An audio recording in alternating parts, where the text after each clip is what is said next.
The smell of bleach always lingered on my skin, no matter how many times I showered. Tonight was no exception, as I scrubbed my raw hands in the employee bathroom of the Sovereign Hotel, the most exclusive establishment in the city. My reflection stared back at me, dark circles under tired eyes, brown hair pulled back in a tight bun that gave me a constant headache.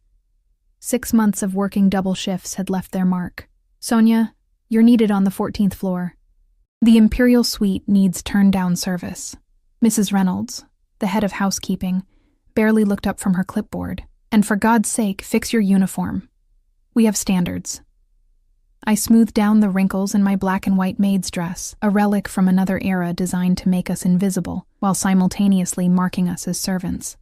The Sovereign catered to the ultra-wealthy, people who wanted the comfort of human service without the discomfort of acknowledging our humanity. "Yes, ma'am," I replied, grabbing my cart loaded with Egyptian cotton sheets and overpriced chocolates for pillows. The service elevator hummed as it carried me to the 14th floor. The Imperial Suite cost more per night than I made in 3 months. I'd only seen it once before when it was vacant and being deep cleaned. Tonight, it was occupied by someone important enough that management had sent extra security to patrol the corridor. I pushed my cart past a broad-shouldered man in a black suit, his earpiece and blank expression marking him as private security rather than hotel staff. He gave me a cursory glance before returning to his sentinel-like stance beside the elevator. My hands trembled slightly as I knocked on the massive double doors. "Housekeeping," I called out, my voice smaller than I intended. No answer. I knocked again, louder this time. "Housekeeping for turn-down service." Still nothing. According to protocol, I was supposed to use my keycard after 2 unanswered knocks if the service please light was on. The small green light by the door indicated it was. The suite was silent as I entered, pushing my cart ahead of me. "Hello? Housekeeping," I called out, the marble entryway carrying my voice into the cavernous space beyond. The Imperial Suite was a palace in the sky, floor-to-ceiling windows showcasing the glittering city below, furniture that cost more than cars, and artwork that belonged in museums rather than hotel rooms. I moved quietly, assuming the guest was out for dinner. In the master bedroom, I began my routine. Turning down the massive bed, placing chocolates on pillows, drawing the blackout curtains halfway. The bathroom needed restocking of towels, and I moved efficiently, wanting to finish before the guest returned. That's when I heard it. The sound of ice clinking in a glass. I froze, towels clutched to my chest. A man sat in the shadowy corner of the bedroom lounge area, partially obscured by an enormous leather chair. I hadn't noticed him when I entered. He must have been sitting there in the dark, watching me work. "I'm so sorry to disturb you, sir." "I can come back later," I stammered, backing toward the door. "Stay." A single word, spoken quietly, but with unmistakable authority. He leaned forward slightly, and light from the city spilled across his features. My breath caught. He was perhaps 40, with the kind of face that commanded attention. Strong jawline covered in precise stubble, eyes so dark they appeared black in the dim light, and an expression of complete control.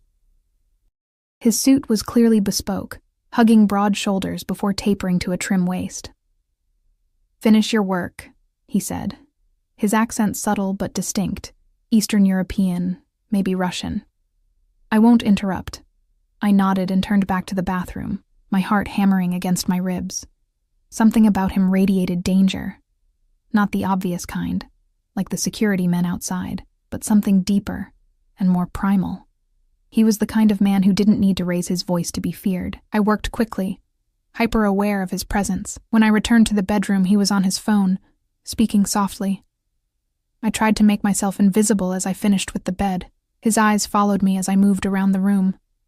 Not in the way most wealthy men watch the female staff, with entitled lust or bored dismissal, but with careful assessment, as though cataloging every detail of my appearance and movements. My phone vibrated in my pocket. Once, twice, 3 times. Someone was calling, not just texting. I ignored it, knowing that using personal phones during service was strictly forbidden, but as I turned to leave, it vibrated again, the persistent buzz of an incoming call. The man raised an eyebrow, his dark gaze settling on the pocket of my uniform. You should answer that. It might be important. I'm not supposed to take personal calls during service, sir. I insist. His tone left no room for refusal. Nervously, I pulled out my phone. The screen showed my younger sister's name, Anya. A cold weight settled in my stomach. She never called while I was working unless it was an emergency. Excuse me, I whispered, stepping toward the door for privacy. But before I could move away, I accepted the call. Anya, what's wrong? Sonyushka. My sister's voice came through, rapid and panicked. Gdzie ty? Ja nie mogu najти Misha. On nie przyszedł domoi iz szkoły. Where are you? I can't find Misha. He didn't come home from school. Without thinking, I responded in our native tongue, the Russian flowing automatically in my distress. Uspokój się. Ty pozwoniła w policję? Calm down. Did you call the police? I felt it immediately, a shift in the energy of the room. The man had gone completely still, his attention locked onto me with predatory focus. Da. Oni skazali, że on должен быть пропавшим более 24 часов. Yes. They said he needs to be missing for more than 24 hours. I'll be home as soon as I can. Don't worry, we'll find him. I switched to English, suddenly aware of my mistake. Speaking Russian in America wasn't a crime. But in this city, with certain people, it carried implications. I ended the call and turned to find the man standing now, his imposing height making me step back instinctively.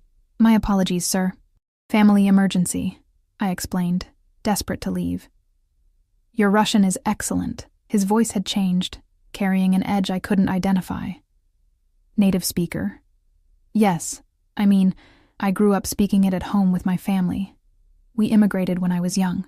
I was babbling, something in his expression making me nervous. What's your name?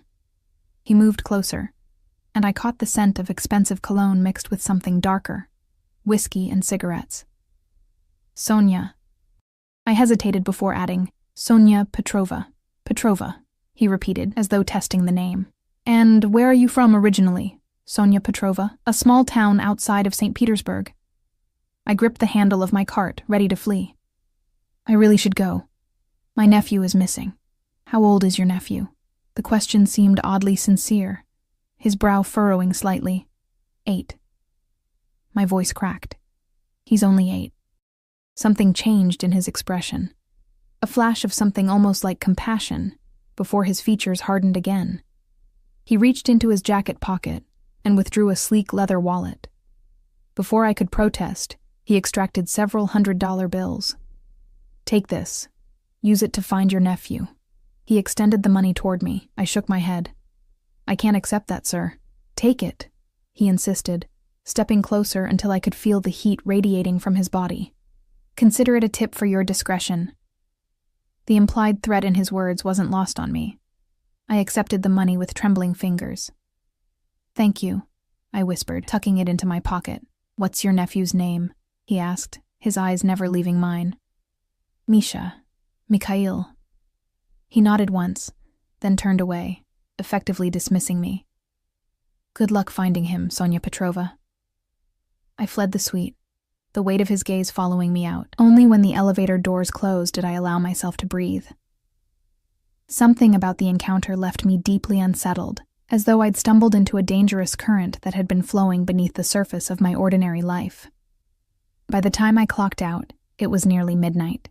Mrs. Reynolds stopped me at the employee exit. Sonia, a guest from the Imperial Suite called down. He's requested you specifically for service tomorrow morning. My blood ran cold. Did he say why? She shook her head. The wealthy never explain themselves. Just be there at 9 a.m. sharp. She narrowed her eyes. Whatever you did to impress him, keep doing it. We need his continued business. I nodded mechanically and pushed through the door into the cool night air. My apartment was a 30-minute bus ride away, in a neighborhood that had seen better days, but it was all I could afford while supporting Anya through nursing school and helping with Misha. The apartment was dark when I arrived, except for the blue glow of the television. Anya sat on our threadbare couch, her eyes red from crying. Sonia! She jumped up and embraced me. He came home, about an hour after I called you. He was at his friend's house and lost track of time. I'm so sorry I worried you. Relief washed over me like a wave. Thank God, I murmured, sinking onto the couch. Where is he now? Sleeping. She sat beside me, tucking her legs underneath her. You look terrible. Did something happen at work? I considered telling her about the strange encounter, about the man's reaction to hearing Russian, about the money still burning a hole in my pocket. But Anya had enough worries. Nothing important, I lied. Just a long day. That night, I dreamed of dark eyes watching me from shadows. I woke several times, heart pounding, convinced someone was in my room. By dawn, I gave up on sleep and sat by the window, watching the city come to life. My phone chimed with a text message. Unknown number. Good morning, Sonia Petrova. I'm glad to hear your nephew returned home safely. I stared at the screen in disbelief. How did he know? How did he get my number? The phone chimed again. Unknown number. I look forward to seeing you at 9 a.m. Don't be late. I dropped the phone as though it had burned me. The sense of being caught in a trap, of having accidentally stepped into something far beyond my understanding, intensified. But what choice did I have? I needed this job, needed the steady income it provided. As the sun rose higher, casting long shadows across my small bedroom, I couldn't shake the feeling that my life had irrevocably changed the moment I'd answered that phone call in Russian. The morning commute felt different, as though the city itself had transformed overnight. Each face on the bus seemed suspicious, each glance in my direction loaded with hidden meaning. I clutched my bag closer, the stranger's text messages still burning in my mind. The Sovereign Hotel's employee entrance was tucked away in an alley, designed to keep us invisible to guests. I scanned my ID card and hurried through the utilitarian corridors to the locker room, changing into my freshly pressed uniform with mechanical motions. There she is, the chosen one. Maria, another housekeeper, approached with an exaggerated bow. Word's already spread that you've been personally requested by the man in the Imperial Suite. I forced a smile. It's nothing. I just did the turn-down service last night. Nothing? She raised an eyebrow. Sonia, do you have any idea who he is? The question sent a chill down my spine. Should I? Maria leaned closer, her voice dropping to a whisper. They say he's Alexei Volkov. The name meant nothing to me, and I shrugged. You really don't know? She looked incredulous. Volkov is practically a ghost. A name whispered in certain circles. Some kind of import-export businessman. But the rumors... She trailed off, glancing over her shoulder. Just be careful. Men like that don't notice women like us unless they want something. Mrs. Reynolds appeared at the door, clipboard in hand. Petrova, you're due upstairs in 15 minutes, and management wants to see you first. My stomach dropped. Had I done something wrong? Was I being fired? The hotel manager's office was opulent compared to the stark employee areas. Mr. Harrington was a thin man with perfectly coiffed silver hair and the permanent expression of someone who just detected an unpleasant odor. Ah, Petrova. He didn't invite me to sit. I understand you made quite an impression on our guest in the Imperial Suite. Sir, I just did my job as usual. He waved away my explanation. Whatever you did, keep doing it, mister. Volkov has not only requested you specifically, but has also extended his stay indefinitely. He fixed me with a cold stare. Do you understand what I'm saying? I swallowed hard. I think so. Let me be perfectly clear. Mr. Volkov's continued business is worth more than your annual salary many times over. Make sure he remains satisfied with the service. The implication in his tone made my skin crawl. Sir, That will be all, Petrova. Don't keep him waiting. Dismissed. I made my way to the service elevator, my thoughts racing. The manager's thinly veiled suggestion made me sick. Was that what this was about? Had the mysterious Mr. Volkov requested me for reasons that had nothing to do with housekeeping? The same security guard stood outside the elevator on the 14th floor, but today he seemed to recognize me, nodding slightly as I approached with my cart. He's expecting you, he said, his American accent thick against the silence of the corridor. He said to send you in immediately. I knocked anyway, clinging to the protocol that had defined my work for years. Enter, came the response, That same commanding tone from the night before. The imperial suite looked different in daylight. Sunlight streamed through the enormous windows, illuminating the opulence I'd only glimpsed in shadow. Fresh flowers had appeared overnight, their scent mingling with the smell of coffee and something delicious. Pastries, perhaps. Alexei Volkov stood by the windows, his back to me. Even in profile, he commanded attention. Broad-shouldered in a charcoal suit that probably cost more than my yearly rent. Dark hair swept back from his forehead. He turned as I entered, those penetrating eyes assessing me. Sonia Petrova. He said my name like he was claiming ownership of it. Punctual. I appreciate that. Good morning, Mr. Volkov, I replied, keeping my voice steady despite my racing heart. I'm here to service the room. A ghost of a smile touched his lips. Are you? I thought perhaps you were here because I asked for you specifically. I remained silent, uncertain how to respond. He moved to the dining table where breakfast was laid out. Enough food for 4 people, not just one man. Have you eaten? The question caught me off guard. Excuse me? It's a simple question. He gestured to the chair opposite his. Have you had breakfast? That's not. I'm here to work, Mr. Volkov. And I'm asking you to join me. His tone hardened slightly. Please, sit. It wasn't a request.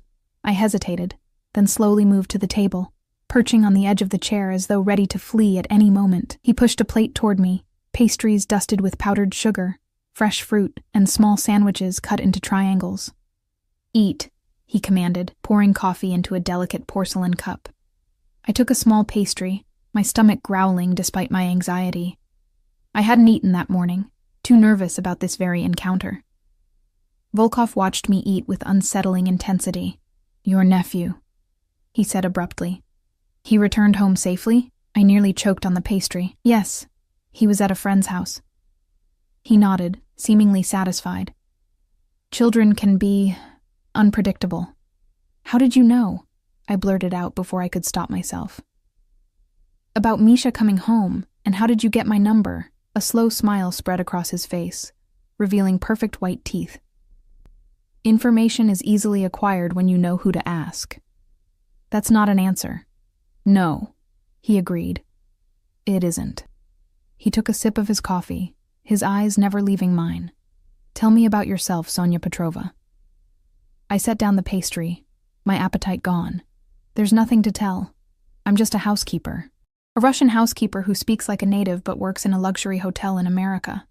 He leaned forward slightly. That seems like something.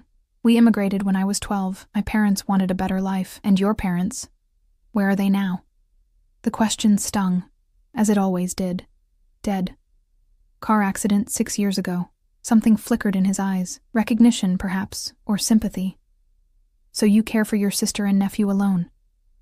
It wasn't a question. He already knew the answer. Yes. Admirable. He stood suddenly, moving to the window again. Do you know who I am, Sonia? I thought of Maria's whispered warning. I know your name is Alexei Volkov. He turned, amusement playing across his features. That tells me nothing about what you know. I don't know anything else, I admitted. Should I? Perhaps it's better that you don't. He approached me again, close enough that I could smell his cologne, something expensive and subtle. But you should know this. I can be either very useful or very dangerous to know. My mouth went dry. Is that a threat? An observation. He reached out suddenly, his fingers capturing a strand of hair that had escaped my bun. I froze as he tucked it behind my ear, his touch lingering a moment too long. You're wasted here, cleaning rooms for ungrateful rich tourists. I pulled back. Standing up so quickly my chair scraped against the floor. It's honest work. Is honesty really so important to you? Yes, I answered without hesitation. He studied me for a long moment, as though trying to determine if I was telling the truth. Interesting. Most people lie when asked that question. The conversation was veering into territory I didn't understand. I retreated behind professionalism. If you'll excuse me, Mr. Volkov, I should begin cleaning the suite. No. He shook his head.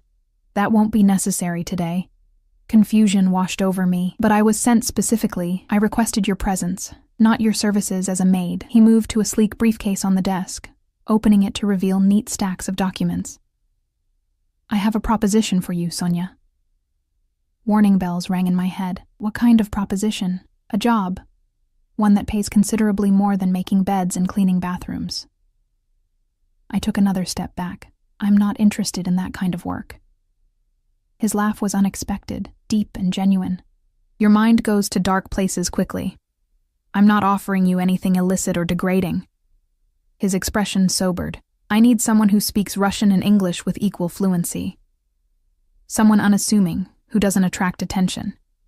"For what?" "Translation, primarily. Documents, conversations." He gestured vaguely. "I have business interests that sometimes require discretion. And why would you offer this to me? You don't know me." "On the contrary." He closed the briefcase with a snap. "I know a great deal about you, Sonia Petrova. I know you've been working double shifts for months to pay for your sister's nursing school. I know you live in a 2-bedroom apartment in Brighton Park. I know your visa situation is—" He paused. "Complicated." My blood ran cold. Our visas had expired 3 years ago when my parents died. We'd been living under the radar ever since, working jobs that paid cash or didn't look too closely at documentation. "How could you possibly know that?" My voice was barely above a whisper. He shrugged.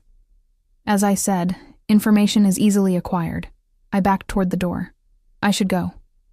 "The job pays $5,000 a month," he said calmly. "Cash. No questions asked about your immigration status." I froze, the number echoing in my head. $5,000. More than twice what I made at the hotel. Enough to pay for Anya's school, enough for a better apartment, enough to stop living in constant fear of deportation. "What's the catch?" I asked, suspicious. "You work exclusively for me. You're available when I need you, which may mean unusual hours. And above all, you're discreet." "What exactly would I be translating?" "Business documents, mostly. Occasionally, you'd accompany me to meetings as an interpreter." He moved closer, his height forcing me to look up to meet his gaze. "Nothing illegal, if that's your concern." I didn't believe him. Not entirely. Men like Alexei Volkov, men with money and power who operated in shadows, didn't need interpreters for legitimate business. "I need to think about it," I said finally. "Of course." He pulled a business card from his pocket and held it out to me. It was simple. Just his name and a phone number embossed in silver on heavy black cardstock. "Call me by tomorrow with your decision." I took the card reluctantly. "One more thing," he added as I turned to leave. "I wouldn't discuss this offer with anyone. Not your sister, not your coworkers, no one." The implied threat hung in the air between us. "Why the secrecy if everything's legitimate?" He smiled, but it didn't reach his eyes. "Privacy and legitimacy aren't mutually exclusive, Sonia. I protect what's mine." The possessive tone in his voice sent a shiver down my spine. I nodded once and fled the suite, his card burning a hole in my pocket. The rest of my shift passed in a daze. I cleaned rooms mechanically, my mind replaying the strange encounter over and over. $5,000 a month, enough to change everything. But at what cost? By the time I clocked out, darkness had fallen over the city. I walked quickly toward the bus stop, pulling my coat tighter against the chill. The street was unusually quiet, most shops already closed for the night. The sound of footsteps behind me made me quicken my pace. When I glanced back, a man in a dark suit was following at a distance. Not close enough to be threatening, but definitely trailing me. My heart raced as I ducked into a convenience store, pretending to browse the shelves while watching through the window. The man stopped outside, lighting a cigarette with practiced ease. His gaze remained fixed on the store entrance. I slipped out the back exit into an alley, breaking into a run once I was out of sight. The bus stop was still 3 blocks away. I cut through another alley, taking a detour that would hopefully lose my pursuer. When I finally reached the bus stop, I was breathing hard, looking over my shoulder every few seconds. The bus arrived mercifully quickly, and I climbed aboard, scanning the street behind me. No sign of the man in the suit. I collapsed into a seat, trembling with adrenaline and fear. My phone buzzed in my pocket, a text message from an unknown number. The same one from this morning. "Running away solves nothing, Sonia. My men are there for your protection. not to frighten you. The city can be dangerous at night." I stared at the screen in horror, then looked out the bus window. Across the street, a black SUV with tinted windows idled at the curb. As the bus pulled away, the SUV began to follow at a discreet distance. When I finally reached my apartment building, my hands were shaking so badly I could barely get the key in the lock. Inside, Anya was at the kitchen table, textbooks spread around her as she studied. "You're late," she observed without looking up. "Bad day." "Something like that," I managed, hanging up my coat. "There was a package delivered for you today," she said, pointing to a large box on the counter. "No return address. I was going to open it, but it has your name specifically." I approached the box cautiously. My name was printed on a simple white card attached to the black box. Inside, nestled in tissue paper, was a brand new iPhone. The latest model, far more expensive than anything I could ever afford, and a note written in elegant script. "For your new position. Security measures already installed. AV." Beneath the phone was a stack of cash, $100 bills bound together with a simple paper band. The band had a number written on it, 5,000. "Sonia?"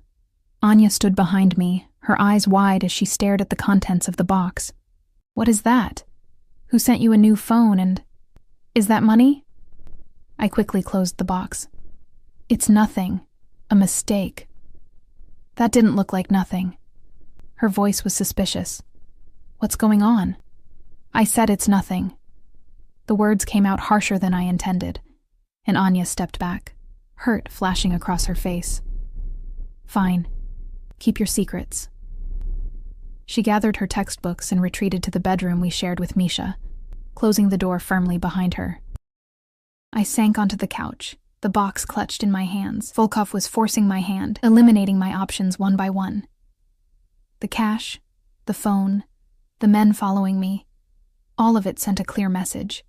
I was already in his world, whether I'd agreed to be or not. The new phone buzzed in the box. With trembling fingers, I pulled it out and checked the screen. "I trust the advance payment meets with your approval. Sleep well, Sonia Petrova. Tomorrow will be eventful." I stared at the message, a sense of foreboding washing over me. Something told me Alexei Volkov wasn't a man who accepted rejection easily. I had walked into his web without realizing it. And now I was caught, a fly being watched by a very patient spider. Sleep eluded me that night. I tossed and turned beside Anya, who had forgiven me enough to share the bed, but not enough to speak to me. The new phone sat on our rickety nightstand, its presence a constant reminder of the choice looming before me. Dawn broke with pale light filtering through our thin curtains. I gave up on sleep and slipped out of bed, careful not to wake my sister or Misha, who was curled up on his small mattress in the corner. In the kitchen, I made coffee and stared at the box containing the money and phone. $5,000. An advance, he'd called it. The implications were clear. He expected me to take the job, had already decided for me. The presumption should have angered me, but instead, I felt a strange mixture of fear and something else I couldn't quite name. Curiosity, perhaps, or the dangerous thrill of being noticed by someone so powerful. My old phone buzzed with a text from Mrs. Reynolds. "Don't come in today. Your position is being reconsidered following a complaint." My stomach dropped. A complaint? Or Volkov's influence? Either way, the message was clear. My job at the Sovereign was hanging by a thread, another option being systematically removed. The new iPhone chimed next, as though responding to my thoughts. "Good morning, Sonia. Car waiting outside in 30 minutes to bring you to my office. Dress professionally. No signature needed. No option to refuse. Just a command, issued with the confidence of someone accustomed to being obeyed." I moved to the window and peered through the curtains. Sure enough, a black sedan was already parked across the street, a driver in a dark suit leaning against it, smoking a cigarette. My hands shook as I dressed in my nicest outfit, a simple black skirt and white blouse I'd worn to my parents' funeral. I left a note for Anya saying I had a job interview, which wasn't entirely a lie. After a moment's hesitation, I took the money from the box but left the new phone behind. Small rebellions were all I had left. The driver straightened as I emerged from the building, dropping his cigarette and grinding it under his heel. "Ms. Petrova," He greeted me with a slight Russian accent, opening the rear door. "Mr. Volkov is expecting you." The interior of the car was luxurious, soft leather seats and tinted windows that sealed me off from the outside world. As we pulled away from the curb, I noticed another black SUV falling into place behind us. An escort, or a way to ensure I didn't change my mind and run. We drove into the heart of downtown, eventually pulling up to a sleek glass skyscraper I'd passed many times but never entered. The driver opened my door and led me through a private entrance to an elevator that required a keycard to operate. "Mr. Volkov's office is on the top floor," he said, scanning his card and pressing the button marked P. "He'll meet you there." The elevator ascended swiftly, my stomach dropping with the rapid rise. When the doors opened, I stepped into what looked like another world, a space of polished marble, dark wood, and floor-to-ceiling windows offering a panoramic view of the city. A woman sat at a reception desk, her platinum blonde hair pulled into a severe bun. She barely glanced at me. "He's waiting for you in the main office. Last door on the right." The corridor was lined with abstract artwork that probably cost more than I'd earn in a lifetime. My footsteps were silent on the plush carpet as I approached the door she'd indicated. I knocked, my heart thundering in my chest. "Enter." The familiar command. Alexei Volkov's office was minimalist and imposing. A massive desk of dark wood, more panoramic windows, and very little else. He stood with his back to the door, gazing out at the city sprawled below, hands clasped behind him.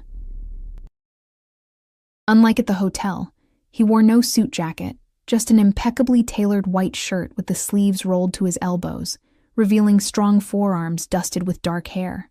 A shoulder holster holding a gun was clearly visible against his shirt. The sight of the weapon made me freeze in the doorway. He turned, those penetrating eyes finding mine immediately. "Close the door, Sonia." I did, feeling the soft click of the latch like a prison cell closing. "You didn't bring the phone," he observed, his gaze drifting to my empty hands. "No." I lifted my chin slightly, clinging to this small defiance. "I haven't accepted your offer yet." A smile played at the corners of his mouth. "Yet." An interesting choice of word. He moved to his desk, gesturing for me to take one of the chairs opposite. Only when I was seated did he continue. "Your employment at the Sovereign has been terminated." He stated it as a fact, not a question. "Because of you?" "Because it was beneath you." He sat on the edge of his desk rather than behind it, looming over me. "You're intelligent, bilingual, and adaptable, wasted on changing sheets and scrubbing toilets. It was honest work," I countered. "Was it? A luxury hotel catering to the corrupt elite, charging thousands per night while paying you barely minimum wage?" His voice carried a hint of disdain. "There's no honesty in that system, Sonia." I had no response. He wasn't entirely wrong. "The money," he continued. "You took it. It wasn't a question." But I answered anyway. "Yes." "Why?" The question caught me off guard, because I need it, I admitted. "My sister's tuition is due next week." He nodded, as though I'd confirmed something he already knew. Necessity makes choices simpler, doesn't it? Before I could respond, the door opened without a knock. A tall man with a face like carved stone entered, whispered something in Volkov's ear, then left as silently as he'd appeared. Volkov's expression darkened momentarily. "It seems we have a situation that requires attention." He stood, reaching for his suit jacket hung neatly over a nearby chair. "Consider it your first assignment." "I haven't agreed to work for you," I reminded him. "Yet you're here, in my office, having accepted my money." He shrugged on his jacket, the movement smooth and practiced. "Actions speak louder than words, Sonia Petrova." He was right, and we both knew it. I'd already made my choice the moment I stepped into that car. "What's the situation?" I asked, resignation in my voice. "A misunderstanding with some former associates. Russian speakers who might respond better to a woman's touch." He adjusted his cuffs. "Nothing dangerous. You'll simply translate and soften my message." Something in his tone told me it was far from that simple. But what choice did I have? My job was gone, the money already spent in my mind on Anya's tuition. And Volkov had made it clear he wasn't a man who took no for an answer. He led me back to the elevator, and we descended in silence. The same car waited outside. but this time Volkov joined me in the back seat. "Where are we going?" I asked as the driver pulled smoothly into traffic. "To meet an old friend who's forgotten his manners." Volkov's gaze remained fixed on the passing cityscape. "Yuri Baranov. The name means anything to you?" I shook my head. "Good. It shouldn't." He turned those penetrating eyes on me. "Baranov runs a shipping company, legitimate on paper, but he sometimes moves packages that customs wouldn't approve of." My pulse quickened. "Illegal goods?" "The legality of goods depends entirely on who's defining the law, wouldn't you say?" He smiled, but the expression didn't reach his eyes. "Baranov has been withholding certain payments. Today, he'll rectify that oversight." The car turned into the industrial district near the docks, an area I'd never had reason to visit. Warehouses loomed on either side of potholed streets, the smell of the harbor, fishy and metallic, drifting through the air conditioning. We stopped outside a nondescript building distinguished only by the heavy security presence. Men in dark clothes watching our approach with hands inside jackets, no doubt resting on weapons. "Stay close to me," Volkov instructed as we exited the car. "Speak only when I tell you to. Translate exactly what I say, no more and no less." I nodded, fear tightening my throat as we approached the warehouse entrance. 2 men stepped forward to meet us, their expressions hostile until they recognized Volkov. Even then, their eyes remained wary. "Alexei Ivanovich," one greeted him in Russian, his tone cautious. "We weren't expecting you personally." "Clearly," Volkov replied in the same language, his voice cold. "Or you might have prepared a proper welcome?" "Where's Yuri?" The man gestured inside, waiting in his office. As we moved to enter, one of the guards stepped into my path. "Who's the girl?" he asked in Russian, his eyes raking over me assessingly. Volkov's hand settled on the small of my back, the touch both protective and possessive. "She's with me. That's all you need to know." The interior of the warehouse was divided between stacked shipping containers and a makeshift office constructed of prefabricated walls. Volkov guided me toward the office, his hand never leaving my back. Inside, a heavy-set man with a shaved head sat behind a cluttered desk. He looked up as we entered, surprise flashing across his features before he masked it with a jovial smile. "Alexei, what an unexpected pleasure," he exclaimed in Russian, rising to his feet. His eyes flicked to me with undisguised curiosity. "And who is your lovely companion?" "My interpreter," Volkov replied in English. "Sonia, tell Mr. Baranov I'm here about the delayed payment." I translated, keeping my voice steady despite the tension crackling in the room. Baranov's smile faltered. He responded in rapid Russian, something about unexpected customs delays and temporary cash flow problems. I translated for Volkov, who listened with an impassive expression. "Tell him," Volkov said calmly, "that his excuses are as thin as his loyalty. He has until tomorrow noon to deliver the full amount, plus an additional 20% for my inconvenience." I relayed the message, watching Baranov's face darken. "That's impossible," he sputtered in Russian. "I can't possibly—" Volkov cut him off with a raised hand, understanding the protest without my translation. He reached inside his jacket and withdrew not a gun as I'd feared, but a phone. He tapped the screen a few times, then turned it to show Baranov. The color drained from the man's face as he stared at whatever was displayed on the screen. "Tell him," Volkov continued, his voice dangerously soft, "that his wife's garden party tomorrow looks lovely. The children have grown so much since I last saw them." My hands trembled as I translated, understanding the implicit threat. Baranov's eyes widened in panic. "You wouldn't," he whispered in Russian. "We've known each other for years." Volkov smiled thinly. "Tell him that's precisely why I've been so patient. But my patience has limits." As I translated, Baranov's resistance crumbled visibly. "The money will be delivered tomorrow morning," he said, in halting English, looking directly at Volkov. "All of it." "Excellent." Volkov slipped his phone back into his pocket. I knew we could reach an understanding. The drive back to the city center passed in tense silence. I stared out the window, processing what had just happened. The casual threat against a man's family, the immediate capitulation, the glimpse into a world where power was measured in fear. "You're quiet," Volkov observed as we neared downtown. "You threatened his children," I said softly. "Did I?" He raised an eyebrow. "I merely commented on their growth. Any threat was in Baranov's guilty conscience." We both know what you meant. Volkov studied me for a long moment. Would you prefer I'd used violence instead? Perhaps had my men break his fingers until he agreed to pay? I flinched at the imagery. Of course not. Then understand this, Sonia. In my world, implied threats save blood. Baranov will pay. His family remains safe, and no one gets hurt. He leaned closer, his voice dropping to a near whisper. The alternative is far messier. The car stopped in front of an upscale restaurant in the financial district, the kind of place I'd only glimpsed through windows while walking past, never imagining I'd enter. I'm not dressed for this, I said, glancing down at my simple outfit. It doesn't matter, Volkov replied, already exiting the car. The owner is an old friend. That seemed to be a pattern with him. Connections everywhere. Friends in high places who bent rules at his approach. The maitre d' greeted Volkov with a deference that bordered on fear, leading us immediately to a private dining room in the back, separated from the main restaurant by frosted glass doors. I imagine you have questions, Volkov said once we were seated, a bottle of wine already open and breathing between us. He poured a glass and pushed it toward me. I left it untouched.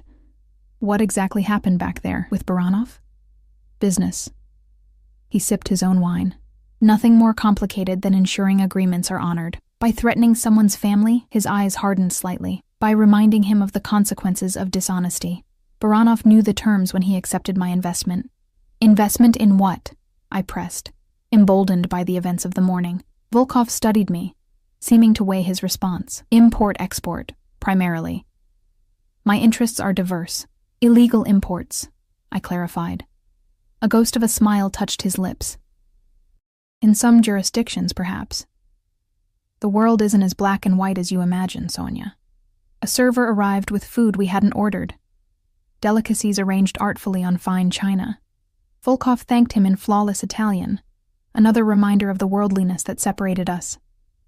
Eat, he commanded when we were alone again. You need your strength. I picked up a fork, more to avoid argument than from hunger. Why me? There must be dozens of professional translators you could hire. Professional translators come with professional curiosity, he replied. They ask questions, form connections, talk to colleagues. You're isolated. No network beyond your sister. No professional alliances. He leaned forward slightly. And you need me far more than I need you. The blunt assessment stung because it was true. I was replaceable to him. He was a lifeline to me. Is that why you had me fired from the Sovereign? To make me more dependent on you? He didn't deny it. I eliminated a distraction. Your focus should be singular now. On you. The words came out more breathlessly than I intended. His eyes darkened. On your new position. Your loyalty is to me alone. Something in his tone sent a shiver down my spine. A mixture of fear and something more complicated. There was an intensity to his attention that made me feel both trapped and oddly exhilarated.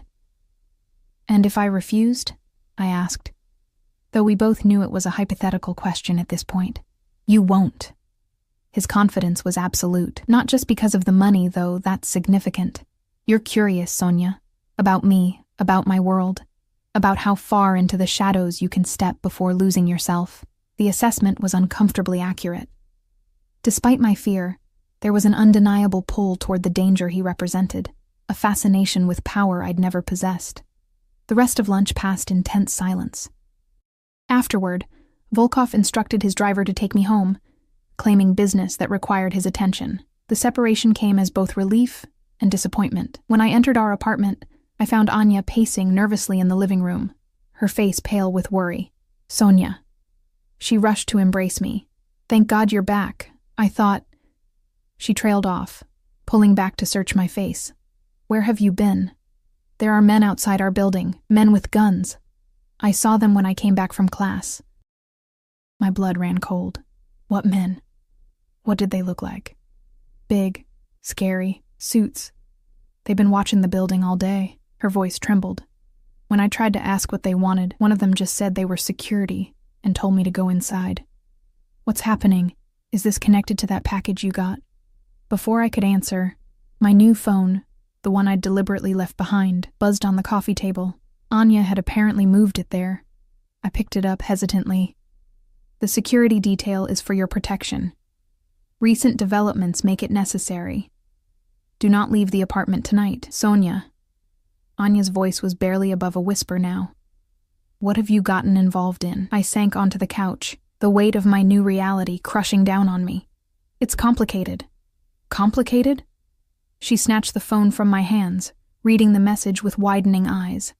This is from him, isn't it? The man who sent the money. Her expression hardened. What did you do? What kind of job did you take? Translation, I said weakly. Just translation. Don't lie to me. Her voice rose. No translation job comes with armed guards and mysterious warnings. Just then, Misha burst in from his bedroom, excitement lighting up his small face. Auntie Sonia, have you seen the cool cars outside? Big black ones like in spy movies. Anya and I exchanged alarmed glances. She recovered first, forcing a smile. Misha, why don't you go play in your room for a bit? The grown-ups need to talk. Once he'd reluctantly retreated, Anya rounded on me again. You need to tell me the truth. Now. I took a deep breath, weighing how much to reveal. I'm working for someone important, someone powerful. The security is a precaution. Who? What's his name? Alexei Volkov. The name felt dangerous just to speak aloud. Anya's face paled further. The Alexei Volkov? The one they call the Ghost? I stared at her in surprise. You know who he is? She sank down beside me, her voice dropping to a whisper. Everyone in the Russian community knows that name, Sonia. He's not just powerful. He's dangerous. There are stories. What stories? I demanded, a chill settling in my stomach. She shook her head. Nothing specific, just whispers. People who cross him disappear. Businesses that refuse his protection suffer accidents. She grabbed my hands. Sonia, what have you done? These aren't the kind of people we want in our lives. I didn't have a choice, I replied, the excuse sounding hollow even to my own ears. He arranged for me to be fired from the Sovereign. And we need the money, Anya, for your school, for Misha. Not like this. Her eyes filled with tears. Nothing is worth this kind of danger. Before I could respond, the apartment door burst open. 2 men in suits entered, guns drawn. Anya screamed, pulling me behind her in a protective gesture that broke my heart. Ms. Petrova. One of the men addressed me in accented English. You need to come with us immediately. Why? What's happening? I demanded, fear making my voice shake. Security breach, he replied cryptically. Mr. Volkov's orders are to move you to a secure location. I'm not going anywhere without my sister and nephew, I insisted, clinging to Anya's hand. The man hesitated, then spoke rapidly into a communication device on his wrist. After a brief exchange, he nodded. Fine. All of you. Quickly. Bring only essentials. What about Misha? Anya protested. He's just a child. Especially the boy, the man replied grimly. Hurry. Within minutes, we were bustled into the back of a sleek SUV, Misha clutching his favorite stuffed bear, his eyes wide with a mixture of fear and excitement. 2 more identical vehicles flanked us as we pulled away from our apartment building. Where are you taking us? I demanded. One of Mr. Volkov's properties, the driver replied. You'll be safe there. We drove for nearly an hour, eventually turning onto a private road that wound through dense trees. A massive gate appeared, opening silently as our convoy approached.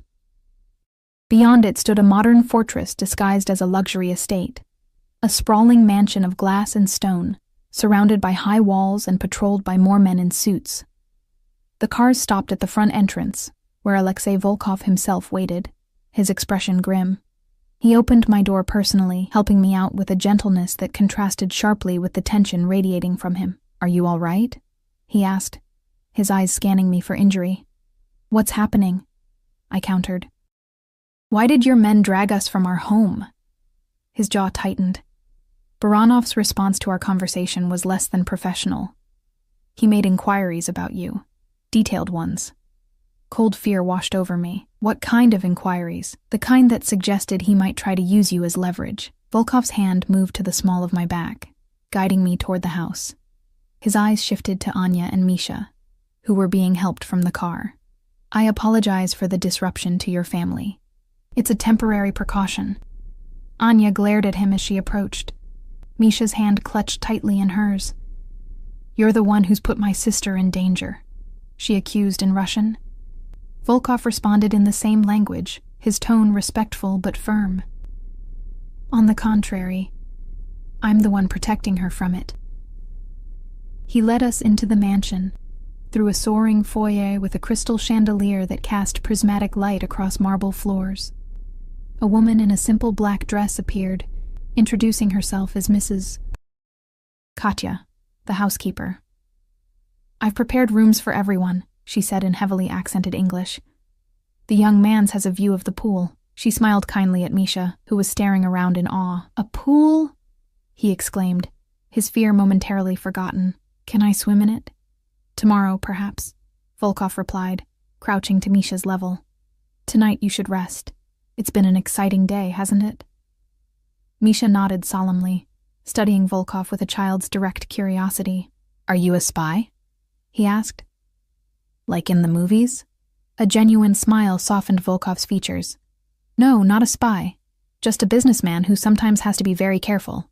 Because of bad guys? Something dark flickered in Volkov's eyes. Yes, because of bad guys. Mrs. Katya led Anya and Misha upstairs to settle in, leaving me alone with Volkov in the vast entryway. How long do we need to stay here? I asked. Until I'm confident you're safe, he replied. Baranov's indiscretion will be dealt with by morning. I didn't want to contemplate what dealt with meant. Instead, I asked, why would he target me? I was just your translator. Volkov's gaze was penetrating. Because he observed how I look at you. He saw a weakness he could exploit. My pulse quickened at his words, at the implication that I mattered to him beyond my utility as a translator. I'm not your weakness, I said softly. He stepped closer, his hand rising to cup my cheek. Perhaps not yet, but you could be. His thumb traced my jawline with surprising gentleness, and I protect what's mine, Sonia. Remember that. Morning light filtered through unfamiliar curtains when I woke. For a moment, I was disoriented. The silken sheets and vast bedroom foreign to my senses. Then memory flooded back. The hasty evacuation, Volkov's mansion, the veiled threat against a man who had apparently threatened me. I rose and moved to the window, pulling back heavy drapes to reveal a sweeping view of manicured grounds surrounded by dense forest. Men in dark clothing patrolled the perimeter, their movements precise and vigilant. A gilded cage, I thought, pressing my palm against the cool glass. A soft knock at the door interrupted my thoughts. Mrs. Katya entered carrying a tray with coffee and pastries. Mr. Volkov requests your presence in his study once you're dressed, she said, setting down the tray. He said the matter is urgent. Where are my sister and nephew? I asked, accepting the cup of coffee she offered. The boy is swimming with one of the security staff supervising. Your sister is with him. Mrs. Katya's expression softened slightly. They are safe, Ms. Petrova. This house is the most secure place in the region. That wasn't as comforting as she intended. I thanked her, and, once alone, dressed quickly in clothes that had mysteriously appeared in the closet overnight. All in my size, all more expensive than anything I'd ever owned. The mansion was a labyrinth of corridors and grand rooms. A guard stationed outside my door directed me to Volkov's study, his expression carefully neutral as he watched me descend the curved staircase. The study door was ajar when I arrived.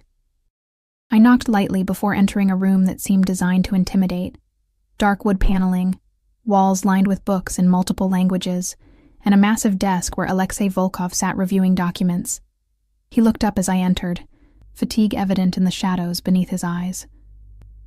Sonia, thank you for coming. Did I have a choice? I asked, remaining near the door. A hint of a smile touched his lips. We always have choices. Some are simply more difficult than others. He gestured to a chair opposite his desk. Please sit. We need to discuss Baranov. The name sent a chill through me. I sat, hands folded tightly in my lap. What about him? The situation has been resolved. Volkov's voice was clinical, detached. Baranov made a significant error in judgment. He won't make another. I swallowed hard. Did you kill him? Volkov's expression remained impassive. Would it matter to you if I had? Of course it would. I leaned forward, anger momentarily overcoming fear. I don't want someone's death on my conscience. It wouldn't be on your conscience. it would be on mine. He studied me with those penetrating eyes.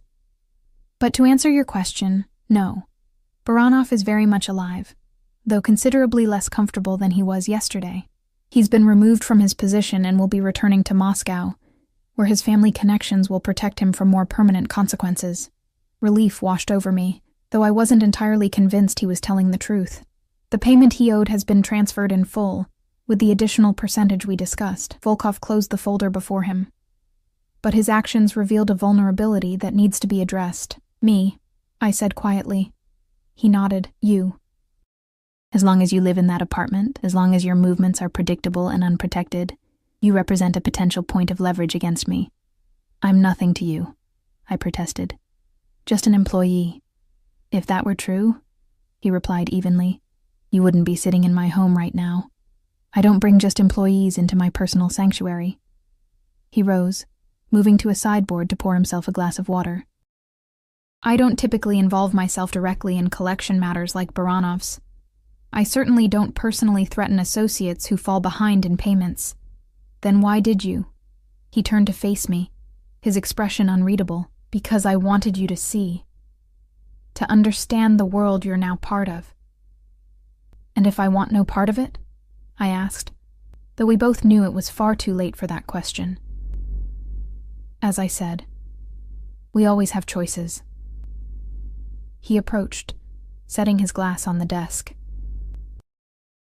I could arrange for you, your sister, and your nephew to disappear. New identities, a new city far from here, enough money to start over. He paused. But I would prefer you stay. The offer hung between us, tantalizing in its simplicity. Freedom, safety, a clean break. Yet something in his eyes told me it came with a cost he wasn't voicing. Why? I asked, needing to hear him say it. Volkov moved closer, until he stood directly before me. Close enough that I had to tilt my head back to maintain eye contact, because in all my years in this business, no one has looked at me the way you do. With fear, yes, but without the hatred or fawning submission I've grown accustomed to. His voice dropped lower. You see me clearly, Sonia Petrova. That's rarer than you might imagine. My heart raced as he reached down, his fingers gently tilting my chin upward. Tell me to stop, he murmured, leaning closer. And I will. I should have told him to stop, should have pushed him away, demanded that new identity and freedom he'd offered. Instead, I remained still as his lips met mine in a kiss that started gentle, but quickly deepened into something hungry, almost desperate. His hands framed my face, as though I were something precious and fragile. Mine found their way to his shoulders, feeling the strength coiled beneath expensive fabric. For a moment, the world narrowed to just this, the taste of him, the scent of his cologne, the surprising softness of his mouth against mine. When he finally pulled away, his eyes had darkened to near black.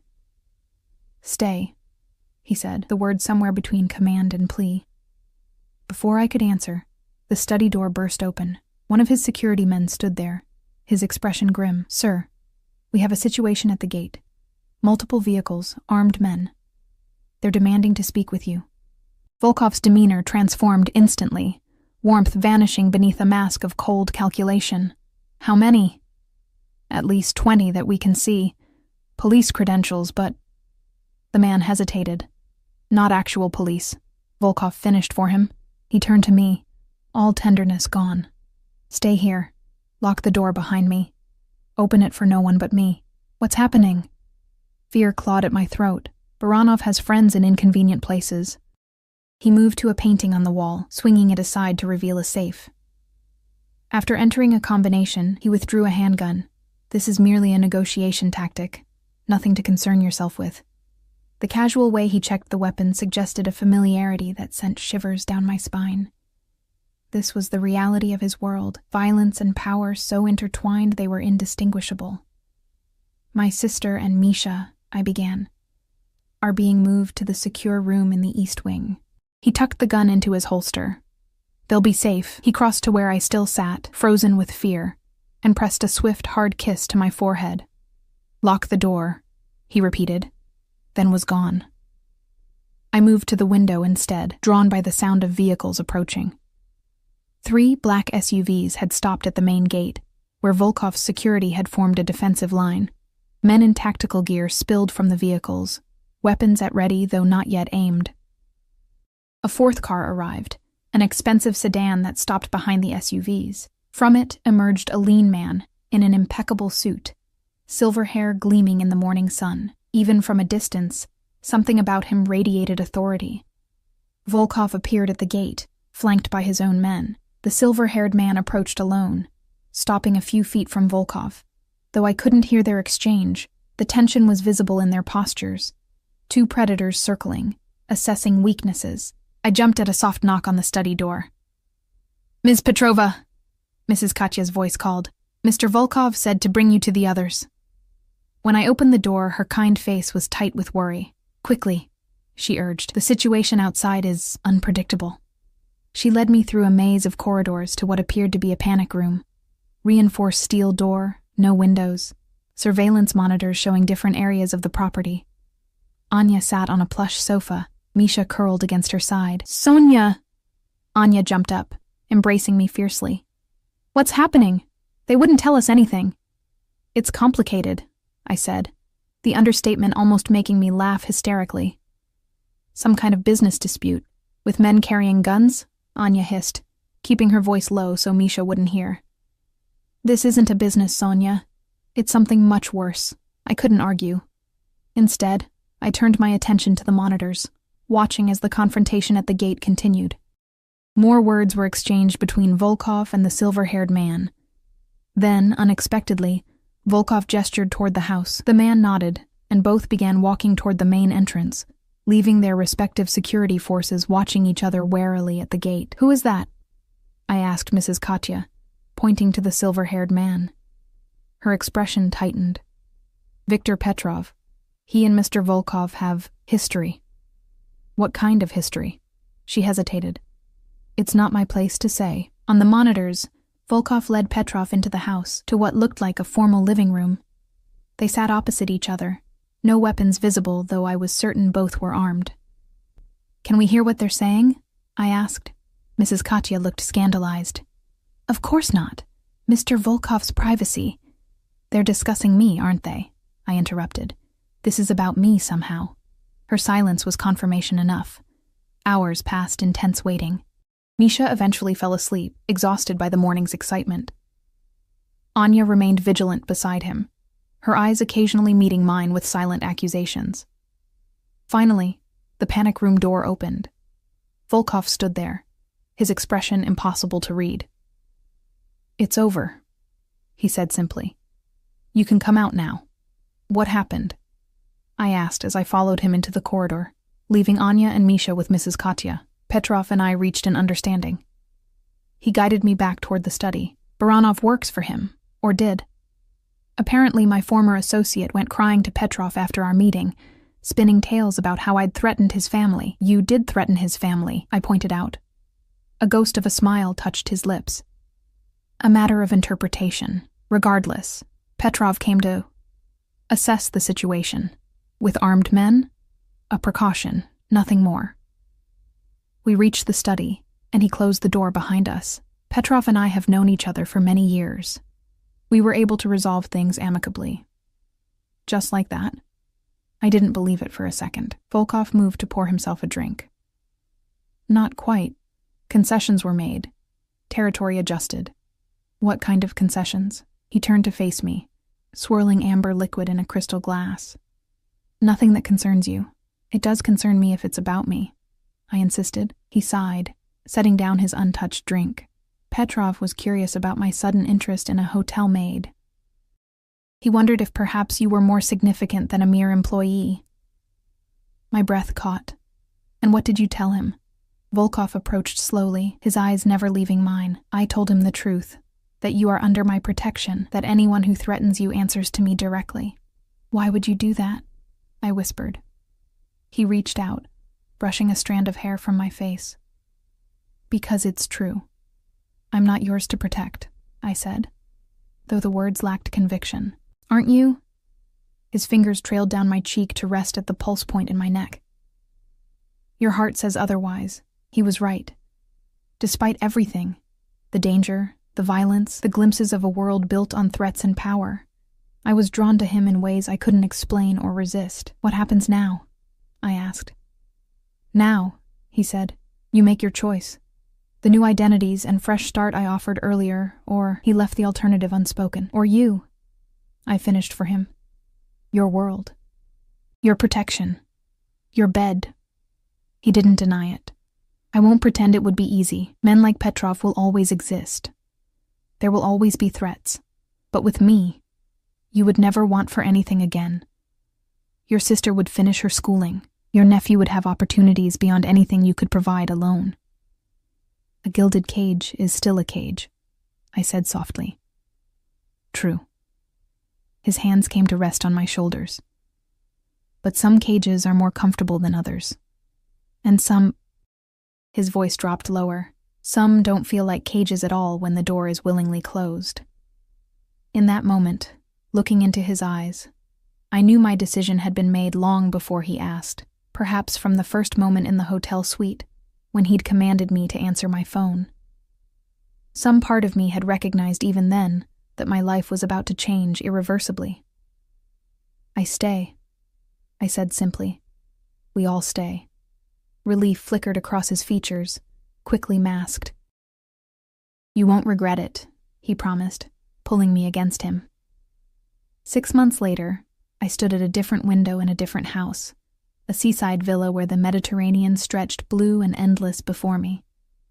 Anya had graduated nursing school and worked at a private clinic Alexei owned. Misha attended an exclusive international school, his Russian and English now supplemented with Italian and French. And I had become more than a translator. I was Alexei Volkov's confidant, his partner in a world that remained dangerous but no longer frightening. The men who once followed me as security now answered to my commands as well as his. The whispered name that had once terrified me, Ghost, I now spoke with affection in private moments. Love had grown between us, complex and sometimes difficult, but undeniably real. His possessiveness remained, his jealousy occasionally flaring when other men looked too long in my direction. But I had found my own power in his world. Not through violence or threats, but through the influence I held over a man many feared but few truly knew. That morning in the hotel, answering a call in Russian had led me down a path I could never have imagined. 100 men had indeed surrounded my house the next day, but not as enemies, as protectors sent by a man who had claimed me as his own before I even understood what that meant. As I watched the waves break against the shore, strong arms encircled my waist from behind. Alexei's lips brushed my neck, his voice a warm murmur against my skin. Any regrets? He asked, a question he still posed occasionally, as though waiting for me to finally come to my senses. I turned in his embrace, rising on tiptoes to kiss him properly. None, I answered truthfully. Some cages don't feel like cages at